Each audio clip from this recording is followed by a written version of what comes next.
They gave me two choices: report him or lose him.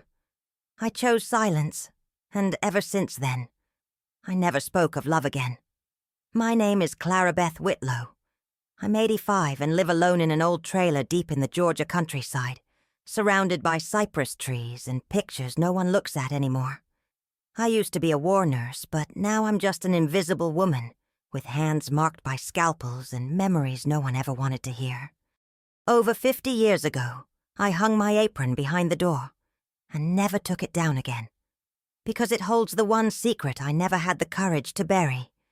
The name of a man who never showed up in any reports, but who still lives, stitched inside me. Sit here with me, sweetheart. Take a deep breath. This story's not easy to tell, and maybe not easy to hear either. But if you open your heart, just a little, I promise you'll understand why I stayed silent for so long. And if by the end, this memory stirs something in you, if you recognize some part of yourself in my words, then listen with care. Subscribe to this channel. Leave a trace that you pass through this story. And if you can, share it with someone who's also hiding love and silence in the same corner of their chest. Because some stories only heal when they're shared slowly. That white apron's been hanging behind my bedroom door for decades now, like a ghost that never laid down. It doesn't sway with the wind or make a sound like the other fabrics in the house. It just is. It stays there still, like it's waiting for a call that never came. Sometimes I catch myself staring at it while I slip on my slippers or brush my hair slowly. And in those moments, I swear, I can feel it breathing. The truth is, everyone who walks in here thinks I kept it out of nostalgia. "Hospital memories, huh, Miss Clarabeth?" they say, with that polite tone of someone who doesn't want to mess with old things. They have no idea it wasn't the hospital that clung to it. It was what got stuck between the seams. It was the heartbreaking story I lived with no witnesses. It was the forbidden love I stitched on the inside, with fine thread and trembling hands, that to this day no one else has ever worn with me. That apron holds stains that defied the best soaps of the time. A little blood, a little ether, a whole lot of me. And even though the fabric has faded over the years, the smell is still there. A mix of clean gauze, stale coffee, and locked away secrets. Some days I walk by just to catch a whiff, like I could somehow return to that exact moment when everything started getting harder to carry alone. I don't know if you've ever had something like that. A piece of fabric, a folded letter, a song. Something that looks ordinary on the outside, but deep down holds the weight of a life you didn't get to live. Well, that apron is that for me. It was the last thing between us, between what almost was, and what I had to let die so I could keep standing. Back then I was just in my early 20s, more guts than sense. I was a field nurse at one of the makeshift hospitals near the border. We barely slept, ate even less, and always had red eyes. Not just from exhaustion, but from the silent goodbyes happening nearly every hour. The war took more than it gave, and even when it seemed like a body might recover, the soul had already slipped away. That apron was my shield, my armor. It protected me from the blood, the tears, and later, from my own desire. Because when he arrived, that man with eyes that didn't match the name he gave, everything inside me started to tremble. But I was still naive enough to think I could hold it all back with professional distance and nightly prayers. But our hearts don't follow military discipline. I remember the first day I bumped into him in the hallway. I was carrying a bucket of linens, and he had both arms in casts up to his elbows. We locked eyes for 3 seconds. Just 3. But that was enough to know this wouldn't come with an instruction manual. The very next second, I looked down and walked on, just like protocol said. But the apron The apron carried the imprint of that swimsuit with it. The first time my body reacted without permission was because of that fabric. I was folding it after a wash, something that should have been mechanical, soulless, when, without realizing it, I pressed it against my face. And there, in the damp smell of soap and sweat, I felt homesick for something that hadn't even happened yet. From that point on, the apron became my accomplice. It was what held my breath when he walked by. It was what my hands gripped when I had to stop myself from asking what he was doing there, with a fake name and real eyes. It was what I used to wipe my face after crying in the bathroom, trying to figure out whether what I felt was just loneliness, or a wartime love no one would ever approve of. They say love comes faster during war. That death lurking nearby speeds things up. Maybe. But what I felt wasn't urgency. It was inevitability. Like a current. Like when you find yourself at the bottom of the river and realize you didn't swim there. You were just carried. Over time, I stopped wearing the apron during regular shifts. I saved it for the hardest moments. It became a ritual. Like it held luck. Like it knew more than I did. And honestly, it did. The stitching at the chest, right where the heart beat strongest, wore out faster than the rest. That patch of fabric feels as thin as old letter paper. Almost see-through from all the times my restless hands clutched it. I never wore it again after he left. I couldn't. I also couldn't bring myself to wash it. I thought if I did, I'd erase whatever was left of him in there. The heartbreaking story no one saw. The forbidden love that never even got a name. The name he was never allowed to speak aloud. I know it probably sounds silly. To most people, it's just a stained piece of cloth. But to me, it listens. It knows. When I pass by it in the sleepless hours of the night, I don't feel alone. It's like it whispers back, soft as can be, saying, I'm still here, even if no one else is. And you know what? Sometimes I think it's still waiting for me too. Like there's a question that never got asked, a touch that never happened, a yes that stayed stuck in my throat. Like it knows that silence is still the heaviest thing I carry. And me? I never spoke of love again. At least, not until now. They say war ends when the bombs stop, when the last gunshot goes quiet, when the flag rises, trembling, on some crooked pole. But I know, and you'll come to understand this too, that the real war begins afterward, when the body returns, but not whole, when the soul stays behind on the battlefield, and especially when no one wants to hear about it anymore. Back then the noise was constant, sirens, screams, airplanes. But what hurt the most wasn't the sound. It was what came after. The silence, the empty hallway after a surgery that didn't work, the freshly made bed no one would return to, the void that filled the infirmary when a name was crossed out in black ink. No one spoke. No one cried. We just learned to exist inside what was left.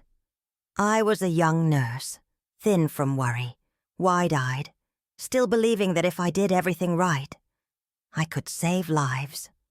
I had no idea war teaches you something else entirely. Not every body wants to be saved.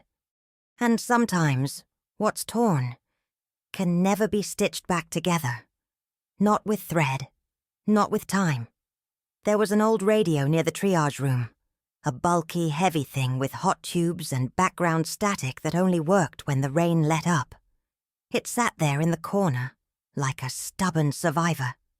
Sometimes, between groans and gasps, it would play some random song. In those moments, it felt like the sound of war backed off. But right after, it returned. We'd hear the echo of boots on the concrete floor and remember, we were still in it. That's when he showed up, somewhere between a stray tune and a whispered request for morphine. Not like someone arriving, more like someone who'd already been there. He looked out of place, and yet inevitable. Like time itself had dropped him into the most fragile minutes of my routine.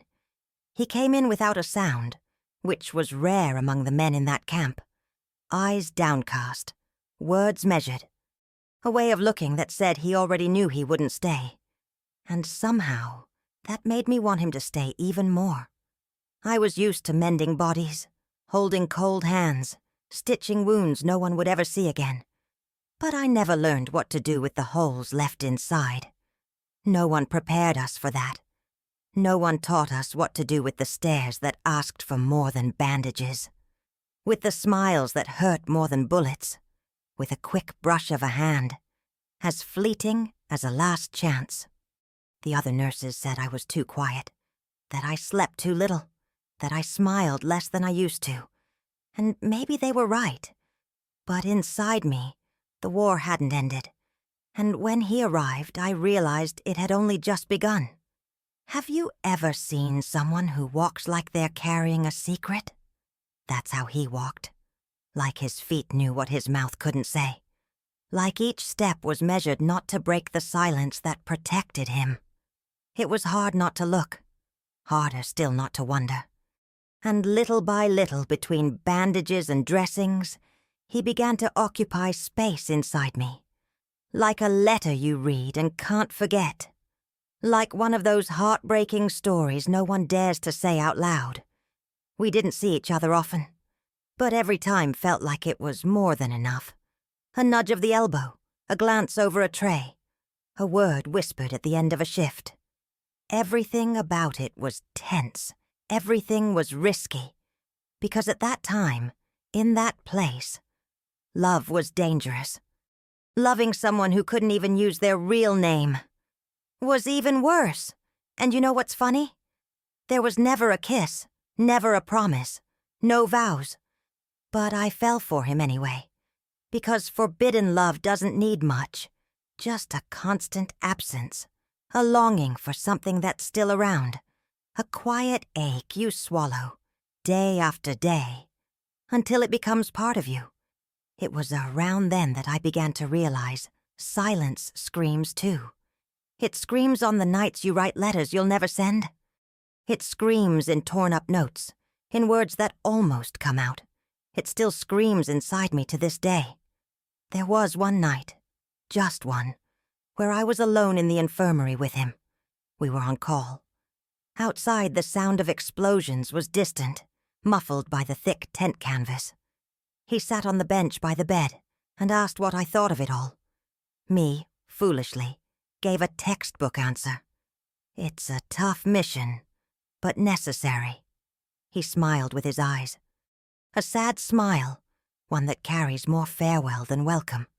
And he said, "The mission that hurts the most is the one no one can ever know about." Right then, the radio let out a soft hiss. It didn't play anything, just static, like the world was pausing between words. We sat there side by side, listening to the silence. And for the first time, I wanted to say something I've never told anyone. But I stayed quiet. I stayed quiet, just like I would many times after. Because where the war ends is exactly where the silence begins. And believe me, silence has more thorns than any minefield. But no one tells you that when the war is over. They called him Thomas. Just like that. A simple, ordinary name that slipped right through the reports, the ration lists, the hastily scribbled medical charts. But not through his eyes. Those eyes. Oh, sweetheart. A man's eyes never lie completely. And his carried another story. Another land. Another name that never made it to my lips, but that I could feel vibrating between the false syllables everyone else kept repeating. It was on a heavy morning, one of those that made the tent canvas sweat right along with us, when he arrived. No ceremony, no greeting. Just a soldier with damp papers in hand saying, The new wounded from the East Base is here. Put him in Sector C. I was stitching up a young boy who was crying softly and barely paid attention. Only later, when I went to deliver the night's meds, I saw him, and I knew. I can't explain how, but I knew. The same way you just know when something's out of place, even if you've never seen it before. He had what I can only describe as a lack of fit, a way of being there, without belonging, like someone planted by mistake in foreign soil. His uniform was the same as everyone else's, but the way he wore it wasn't.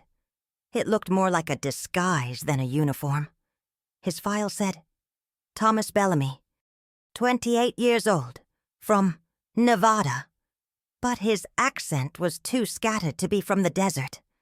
The way he walked reminded me of men from the north, and there was a softness in the way he said certain words. Madam, Godspeed, August. That gave away someone raised, speaking another language, maybe with a different alphabet. It was as if his real name kept trying to escape his mouth every time he spoke too carefully. And there was more. His hands were the hands of someone who had written a lot. Long, slender fingers, nails clean even in the mess of the camp. And that look? A gaze that didn't apologize for who he was, just hid it. And oh, how it hid. But me, I'm an old woman now, and I'll tell you, no one can hide something they want to be found forever. He was tired of being someone else too. I started watching him in the quiet moments. When he helped move a patient, when he closed his eyes after a sharp scream, when he whispered softly words I didn't understand. He talked to himself sometimes, but not in English. And even that, he did with the caution of someone who knows listening too closely could be fatal. One day he cut himself, a deep slice across his palm while helping repair the tense wooden frame. I was nearby and rushed to clean it. It was the first time I touched his skin without gloves. It was warm, steady, and for a second, he flinched. Not from pain, from surprise. Like my touch had triggered a code he didn't want me to crack. Thank you, nurse, he said formally. But in his voice, there was tenderness. Not the polite kind soldiers are trained to show. Something else. Unguarded, human.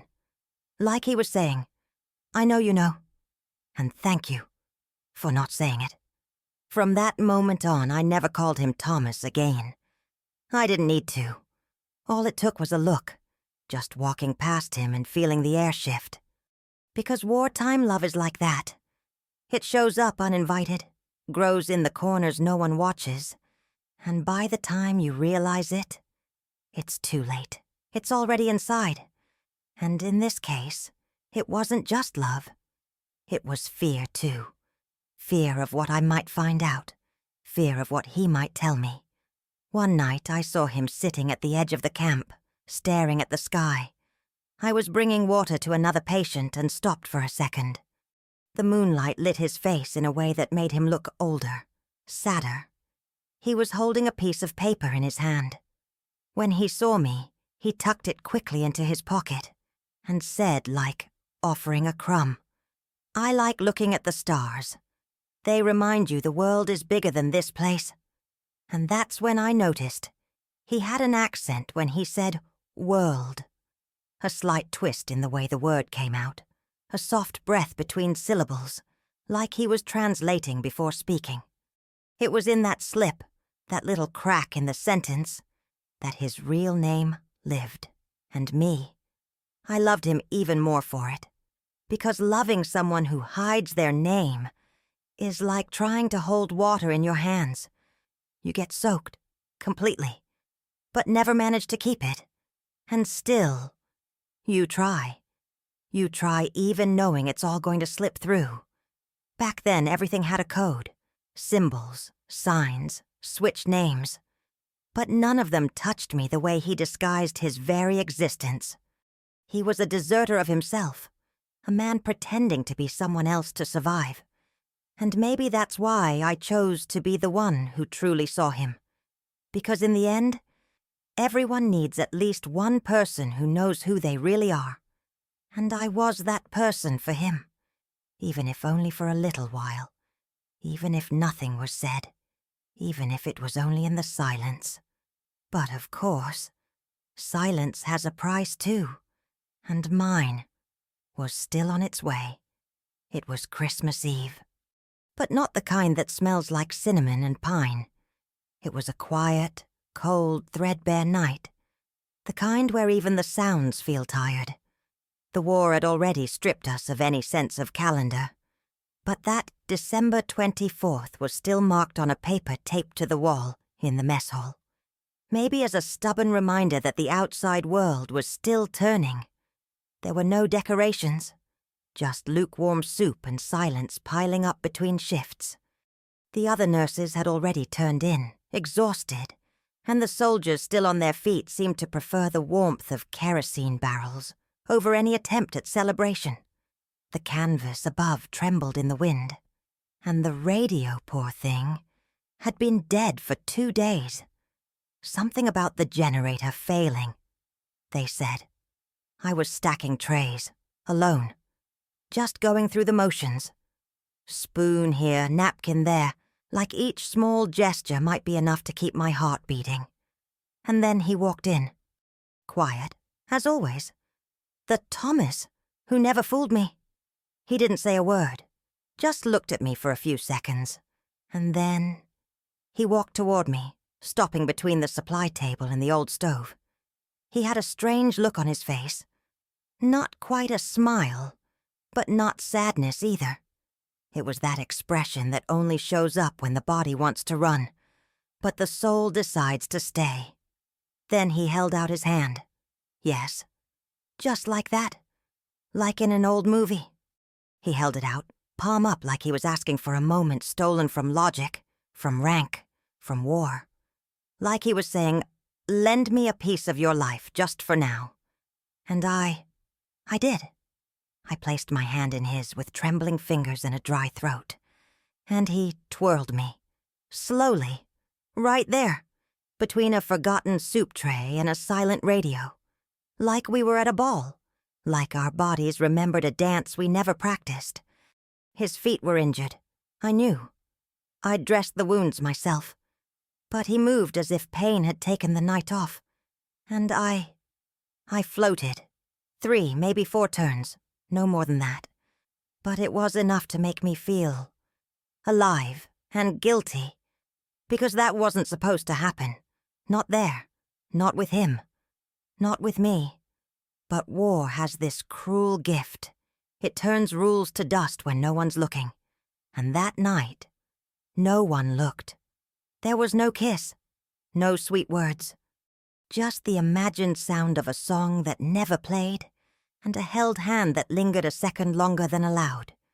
But in that 1 second, just one, my body knew. I loved him. Not for what he said, but for what he hid, and for the way he made me feel real, when the world only wanted me to survive. When he let go, the wind swept through the cracks in the canvas, and for a moment, I swear to God, I thought I heard bells. Maybe it was just the iron frame clinking against the pole. Maybe it was just my mind trying to turn recklessness into poetry. But to me, it was a miracle. That dance never happened. Officially, of course. No one knew. No one saw. And when they asked where I was during that shift, I said, organizing the kitchen. I didn't lie. But I didn't tell either. Because some things don't belong in records. Because some stories, the truly moving ones, aren't meant to become collective memory. They're meant to ache in secret, and to warm your bones when old age settles in. After that, we never danced again, never got the chance, and maybe never had the courage. But what remained stayed right there, in the smell of the soup, the silence of the radio, and the warmth of a hand that wasn't just a soldier. It was a refuge. Sometimes I think that was the very moment the thread tied itself for good. That wartime love stopped being illusion and became root, even if buried, even if forbidden, even if destined to rot before it could bloom. And you know what's worse? The body learns to live without touch, but the soul never does. War has a way of playing cruel jokes on you. You get used to the blood, but trip over silence. You learn how to wipe away death, but break down over a badly folded sheet from a man's cot. And that's how it happened. On an ordinary afternoon, doing a mundane task, I stumbled over the thinnest, most dangerous thread I've ever pulled in my life. And the worst part, I was the one who unraveled it. One of the nurses had fallen ill, high fever, closed throat, sunken eyes from exhaustion. It was my turn to cover her duties, which meant collecting, sorting, and washing the men's bedding. Heavy work, thankless work, the kind that soaks your body and your thoughts. But that afternoon, all I wanted was to forget my own name. The barracks were empty. The men had been taken for routine tests, blood work, vaccines, things that kept them out for hours. A perfect opportunity. And I, foolishly, thought it'd be just another chore. I folded the sheets into separate piles, tied them off with the focus of someone trying to finish quickly. And finally, I pulled the last one. It was his. I knew it before I even unfolded it. By the weight, by the scent, by the little crease on the left side, like the sheet already knew the shape of the body it had held. I carried it outside, toward the water barrels. Calloused hands, murky water, scarce soap. It was all part of the routine. I started scrubbing, first the edges, then the center. And when I flipped the fabric inside out, I saw it. Right there, hidden in the inner side seam, was something stitched by hand. I froze. It was a symbol. Not a decorative stitch, not a patch. A strange foreign symbol, sewn with thread, almost the same color as the fabric. Like it wasn't meant to be seen. But I saw it. And the moment I did, I felt something inside me rip, too. I can't describe the design exactly. It was geometric, both curved and sharp, not military, not American, and not allowed. I knew that immediately. More than that, I felt it. That wasn't a sewing mistake. It was a choice, a silent scream, a sign of who he really was, or who he wasn't allowed to be. I dropped the sheet back into the water. My hands were shaking. The soap ran down my wrists like it was trying to escape, too. For a second, I thought about running to the officers. It was instinct. What do you do when you find something like that? The protocol was clear. Report it immediately. But the heart doesn't follow protocol. I sat there for a time I couldn't measure. Maybe 5 minutes. Maybe an hour. The truth is, time dissolved, like suds in the barrel. And as I stared at that unraveling stitch floating slowly in the dirty water, I asked myself, what exactly am I protecting? A man? A deserter? A traitor? Or the truest love I've ever felt? That night, I didn't sleep. I didn't cry either. I just lay there, eyes wide open, listening to the tents creak in the wind, trying to figure out if what I felt was grief or clarity. Because deep down, I always knew there was something different about him. And now I had proof. A symbol. A washed sheet hanging in the back of my mind. I spent the following days on edge, waiting for someone else to notice, for someone to figure it out before I did. But no one said a thing. No one suspected. Only I carried that truth, stitched into my bones like that thread hidden in the fabric. I began noticing the details, the questions he never answered, the prayers he never joined, the way he looked away when an officer walked by. It wasn't just fear. It was resistance. It was exile by choice. And that tore me in two, Because if he wasn't who he claimed to be, then I didn't know who I loved. And at the same time, if he was who that symbol suggested, then maybe I was the only one who truly knew who he was. And that made me an accomplice to forbidden love, an accomplice to a dangerous secret, an accomplice to a man who maybe couldn't love me back. Not for lack of desire, but lack of freedom. I never told anyone about the symbol. To this day, I'm the only one who knows. And I'm only telling you now because I can't carry it alone anymore. Because there are nights I wake up choking on the scent of soap and see that sheet flapping in the air like the flag of a country that never existed. Because there are moments I wonder, what if I had reported him? Would I have saved him? Or killed the last bit of humanity that still existed between us? I don't know. All I know is that since that day I've never again washed a sheet with my own hands. I've never looked for hidden symbols again. And I've never looked at a piece of cloth without remembering that sometimes what we uncover in silence is exactly what makes us prisoners of memory. I remember how cold that floor was, the harsh sound of my boots against the cement. How, in that moment, every step felt like the slow beat of a war drum, announcing a fate I couldn't name yet, but already felt in my bones. It wasn't just winter creeping through the cracks of the tent. It was something else, a different kind of cold, the kind that starts in your gut and climbs up to your chest like a warning. 2 figures waited at the end of the hallway. Not high-ranking officers, no. Average men with colorless faces, stone eyes, and movements too practiced to feel human. One held a file, the other a pen. And I, still in my stained coat with gloves stuffed in my pocket, walked toward them with the strange sense I was crossing a line I couldn't come back from. "Nurse Clarabeth Whitlow," said the one on the left. I nodded, my voice barely coming out. "We need your help clarifying a few things." They called it help. But the truth, it was an ultimatum, a trap, a squeeze between duty and heart, and I, foolishly, thought I could slip through untouched. That I could just deny, pretend, deflect. But they already knew.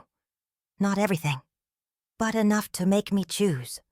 The soldier Bellamy, also known as Thomas, started the one on the right, eyes fixed on the folder, is under investigation for suspected false identity, insubordination, and possible collaboration with external agents. External agents. What a heavy phrase. Vague but deadly, convenient and lethal. Just hearing it made my hands sweat. They knew. Or suspected enough not to need proof. What they wanted was confirmation. From my mouth, or from my silence. We found inconsistencies in his records, reports of abnormal behavior and certain items sewn by hand. He paused. "We believe you had close contact." Close contact. Another phrase that stings on the inside. I didn't say a word, just looked at them. The file was opened, stapled pages, my name highlighted here and there, shift times, noted conversations. And in the center of the makeshift table, a copy of the sheet, the stitching, the symbol. "You can sign this statement confirming that you noticed irregularities and are cooperating with base security," said the man with the pen. "Or you can refuse to sign. But understand, silence will be interpreted as complicity." There it was, the fork in the road that most people never have to face in their lifetime. 2 paths, both with loss, both with ghosts. And I stood in between them, my heart cracking like broken china. Signing would condemn him, not with words, with paper. It would give them permission to take him without a chance to defend himself, to erase what little was left of him in that nameless land. But not signing. That was a choice, too. One that would put me on the other side of the wall, with him. No uniform, no shield. I asked for a minute. They agreed. I walked out of the hut and around to the side of the infirmary, leaned against the rough cement wall, and let my body slide to the ground. There, with my face between my knees and hands shaking, I asked myself the question that still haunts me. What's more unforgivable, betraying your country or betraying your heart? I wanted to protect him, but I wanted to protect myself too. I wanted to scream that it was all a misunderstanding, that he wasn't a threat, that maybe he was just running from something bigger, from a war that had wounded him long before he ever stepped onto this soil. But war doesn't care about nuance. It wants labels. It wants culprits. It wants names. I went back to the hallway. The two men were still there. The file, open like a trap. The pen, motionless, waiting for my hand. Nurse Whitlow, are you ready to cooperate? I waited a few seconds. I didn't take the pen. I didn't turn around. I just looked them straight in the eye and said, I didn't see anything unusual. Just a man, trying to survive. It wasn't a lie, but it wasn't the whole truth either. And they knew it. They exchanged a calculated glance, closed the file slowly, and left without saying another word. But just before walking away, one of them looked back and said something that echoes in me to this day. Love has a price too, ma'am, and silence is sometimes the most expensive of all. That night I sat on the floor of my room, still wearing my coat. My heart beat like it was still in that hallway. The cement felt glued to the soles of my feet, and for the first time, I truly understood what it meant to choose to love someone, knowing no one would ever forgive you for it. Because loving him in that time, in that body, with that name stitched all wrong, was a crime. And I chose to commit that crime, in silence. Some people tie memories to smells, others to music. For me, it's time. More precisely, Wednesdays, always at 3 p.m, like a clock without hands that still, somehow, marks the exact moment he used to show up. That was always our shared shift. Wednesday, 3 p.m, the time when the halls emptied out, the officers got distracted, and words had more room to breathe. That's when he would appear, walking with steady steps, never in a hurry, moving like someone who didn't cast a shadow, but always left a trace. To this day, when the clock in my living room hits 3 on a Wednesday, my body reacts, as if my cells remember, as if my bones still expect that deep voice to say my name the way only he could. Sweetness. That's what he called me. Softly, like asking for a secret. A simple nickname. But in his mouth, it felt like shelter. I never let anyone else call me that again. Truth is, no one ever tried. Maybe because the way he said it made it clear there was no more room for that word to belong to anyone else. It was his, and it died with him. And every time Wednesday finds me, that name whispers inside me, like a candle that refuses to go out even with the window wide open. Memory, my dear, is tricky. Sometimes it doesn't come in pictures or sounds.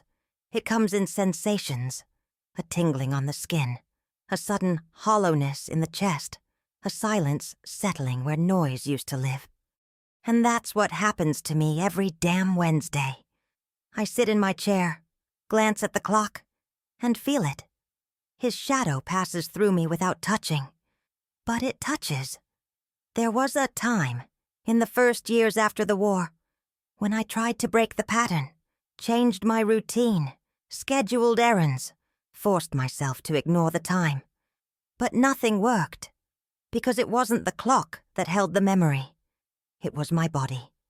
It was my soul, The part that never quite figured out how to say goodbye to someone you were never allowed to fully have. People ask me why I never married, why I never had kids. I tell them it was life. That war got in the way. That fate took a different turn. But the truth is more intimate, more quiet. The truth is, I married that Wednesday, that hour, that wartime love that only ever breathed between bandages, brushed elbows, and glances hidden behind surgical masks. He never made promises, and still, he kept everything. Because what he gave me, even in scraps, was the one thing I never managed to give myself. A pause. A moment outside the war. A second of humanity in a world made entirely of orders and omissions. Sometimes I wonder if he thinks of me on Wednesdays, too. If he still takes a deep breath around that hour. Like the airs, a little heavier. If someone calls him by a name he recognizes. Or if, like me, he kept it all in silence. There was a time I dreamed of him every week. In those dreams, we never spoke. But we walked side by side, through empty corridors, open fields, streets where no one else existed. He always looked straight ahead, but now and then he'd squeeze my hand. It was like he was saying, "I'm still here, even if the world says I'm not." Over the years, the dreams faded, but the Wednesdays never failed. Maybe because forbidden love doesn't age. It preserves itself in absence. It lives in the unspoken, in what never happened, and maybe that's why it never ends. Today, at 85, I can say with certainty, it's possible to love someone for a whole lifetime without ever fully having them. It's possible to remember the touch of a hand that only held yours for seconds. It's possible to carry an entire love story inside 3 steps down a hallway, 1 spin in a mess hall, and a nickname whispered at the right moment. And, there's something beautiful about that. Something deeply sad, too. But beautiful, because that kind of love, as much as it hurts, also saves us. It keeps us from forgetting who we once were. It holds us together, even when the world wants us in pieces. And if by chance, on some random Wednesday at 3 o'clock, you feel a breeze brush the back of your neck, maybe it's him passing by. Or maybe it's just the memory of him living on through me, through us. Because some loves don't need presents to keep living. They just need an appointed hour, and enough silence. There are things you just refuse to write down, not out of fear, not out of cowardice, but because once your hand touches the paper, it feels like you're sealing a sentence. Like naming what happened turns it from memory into guilt, into record, into proof. And I, Clarabeth Whitlow, woman in a white uniform with a heart in pieces, never wanted to leave any proof. Because deep down, what I lived with him was already too impossible to be turned into signed words. The report was there, on the officer's barracks table, stapled, stamped, cold. A paper body waiting for my confession, my cooperation, my stamp as a witness or as an executioner. Just a few pages written with the kind of coldness only war men know how to master. Everything so precise. So dry. Suspicious conduct.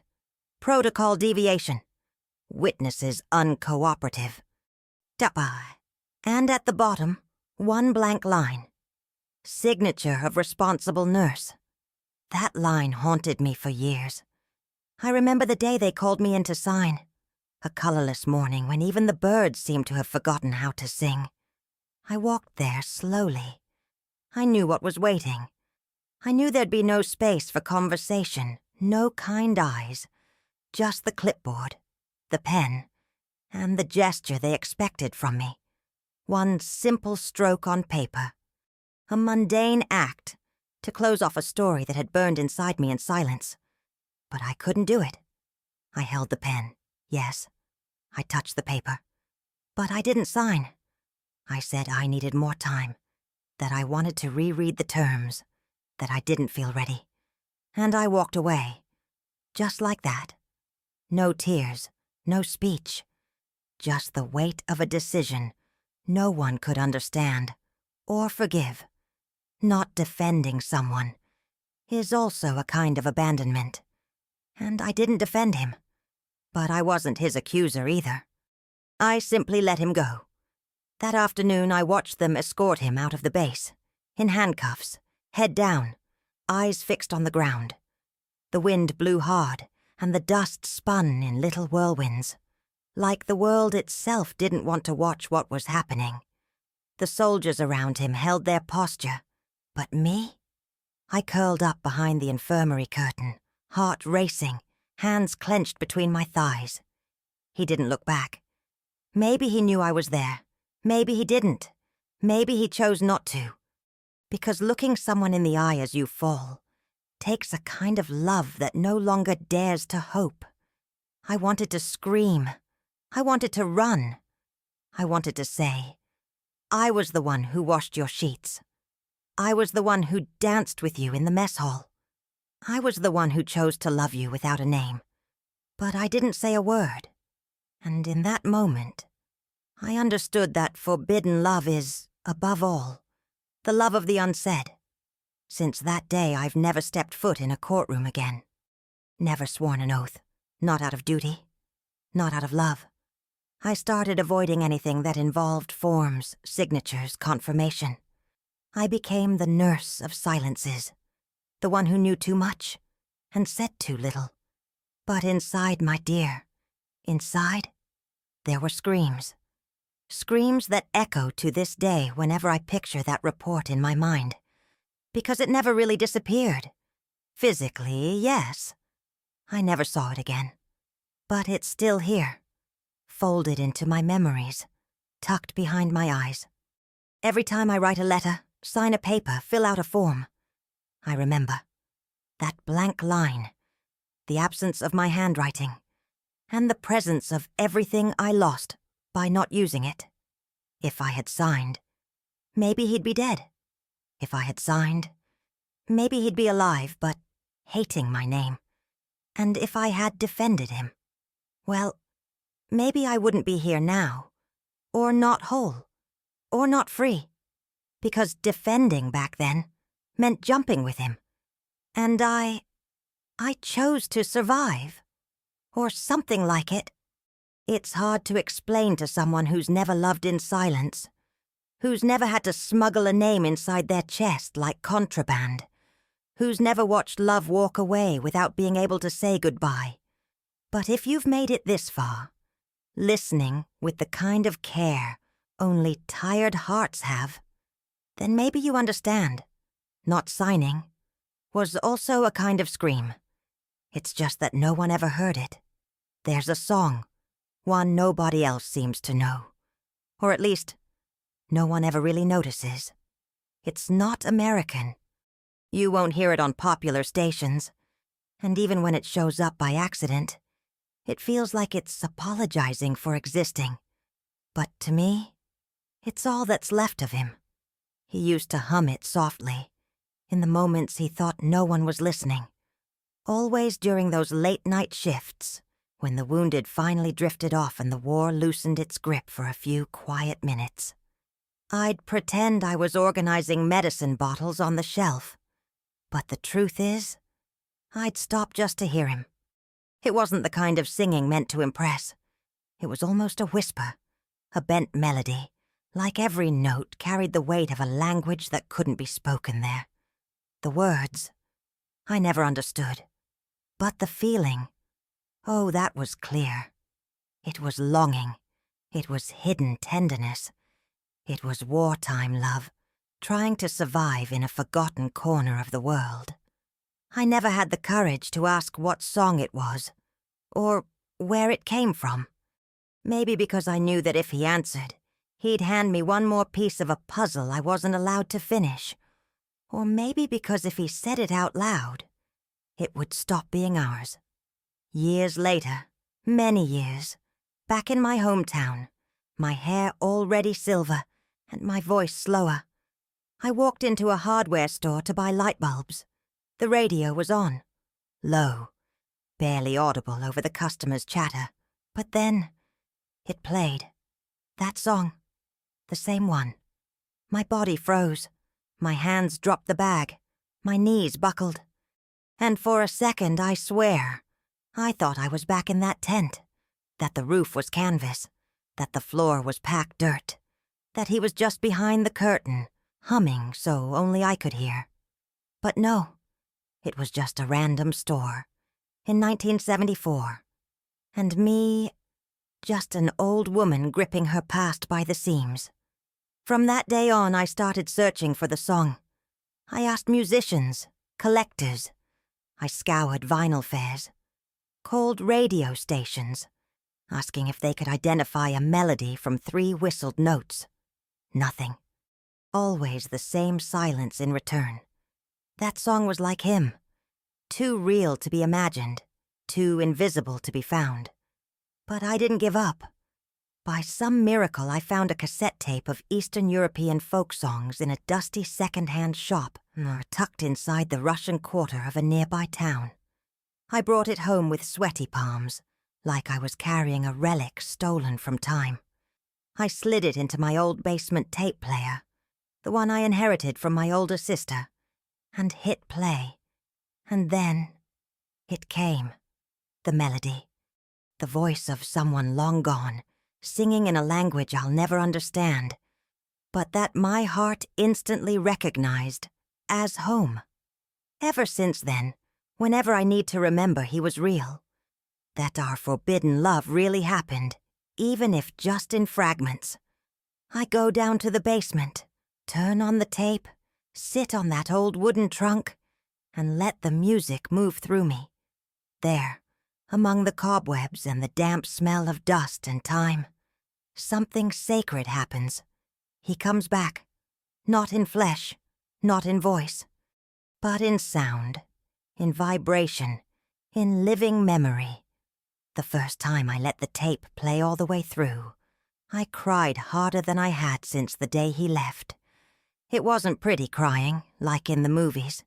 It was dry, broken sobbing that spilled from my mouth and my eyes, like my body had finally flung open the windows of a room where grief had been locked up for half a century. Now, at 85, with fading hearing and cloudier eyes, I still hear every note like it's a goodbye. Because deep down, that's what it is. Every time that song plays, it's him saying farewell again. To me. To the world. To the name he was never allowed to say aloud. And still, I let it play. Because love, real love, wartime love, quiet love, needs a corner of the world where it still lives. And for us, that corner is the tape in the basement. It's the radio that failed in the mess hall. It's the sound no one else notices. It's the love story hidden in static and broken signals. Sometimes I wonder, when I'm gone, someone will find that tape. They'll listen. They'll ask who it belonged to, and no one will know, because his name wasn't the one he used, and mine was never written beside his. But the music, maybe it tells everything. These days, at 85, I wake earlier than the world. The silence in this house knows me well. It comes before the birds, before the coffee, before the first memory.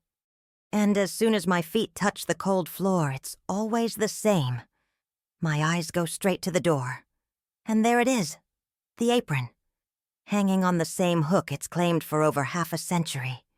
Faded white, loose threads, a small stain on the left side that never came out. I don't know if it's blood, or just time leaving a more honest mark of itself. But I know it's there, watching me, waiting, like it's still holding on to an old question. Would you do it all the same, Clarabeth? Sometimes I say yes, other times I say nothing. Because the truth is, some questions don't have answers, or maybe they have too many, and none can stand on their own for very long. That apron knows that. It's witnessed what I lived, what I hid, what I lost, and what I chose to protect. It felt my fingers tremble at its buttons, carried the weight of my bent back on sleepless nights, absorbed tears that never even reached the floor. And more than anything, it was the last fabric between us, between him and me, between us and a world that couldn't know. Over time, I stopped seeing the apron as a uniform. It became a reliquary, a blank frame holding a story I never dared to write out loud, my private altar of memory.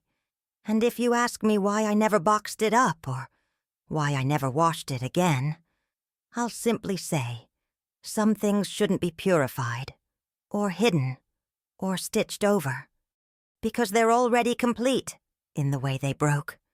No one in my family understands the attachment. My nephews have tried to throw it out. They say, "Aunt Claire, it's just an old rag, probably full of dust mites." I smile. I nod, and I say, "That old rag is all that's left of a life you never knew." They laugh, think it's just old lady nonsense. And maybe it is. But there's a kind of clarity age gives you, the kind that lets you recognize the silent monuments we build from our own silences. And that apron is mine. Every so often I find myself talking to it. Not out loud. I'm not that far gone. But with my eyes. With the way I run my fingers gently along its edge, as if asking, "Do you remember him too?" And in my mind, the apron answers. It answers with the scent it still holds. With that soft crease on the left shoulder, where his hand once rested, on an afternoon lost between gunfire and humming. Time passed, the war ended, the base fell to ruins. The records were boxed away, the officers died, the names faded, but the apron stayed. And with it, the question.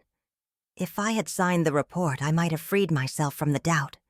If I had spoken his real name out loud, maybe I wouldn't feel so guilty. If I had said no to love, I could have avoided the weight of memory. But then I wouldn't have him.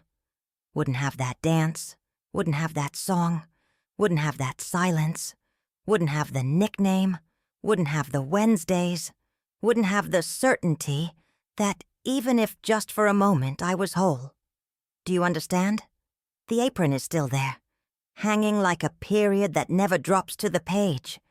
And maybe that's the point. Maybe it's still waiting for me to finally say I did what I could, that I loved the best way I knew how, that I kept the secret not out of shame, but devotion. Because loving in silence, my dear, is sometimes the only way we know how to protect what truly matters. And if he could hear me now, that nameless man who sang in another tongue and smiled with the sorrow of someone who had already lost everything, I'd tell him, "You still live here, in the fold of the fabric, in the basement radio, in the name I never spoke, in the love I never said aloud, and in that silence, you are eternal."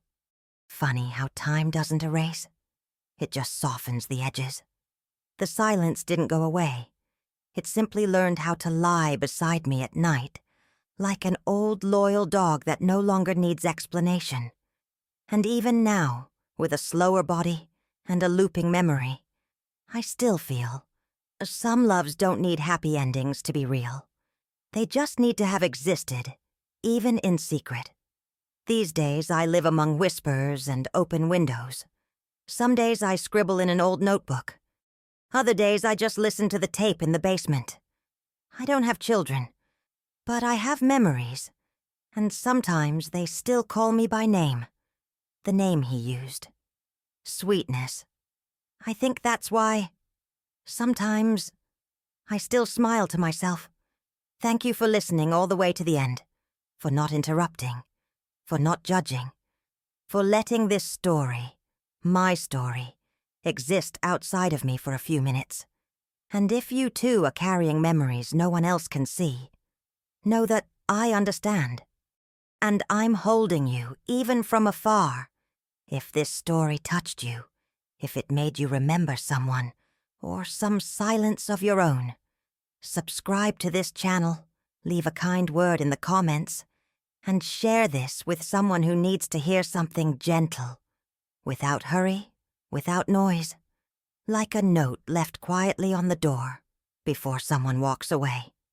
See you someday, darling, or maybe some Wednesday at 3 in the afternoon, when he returns.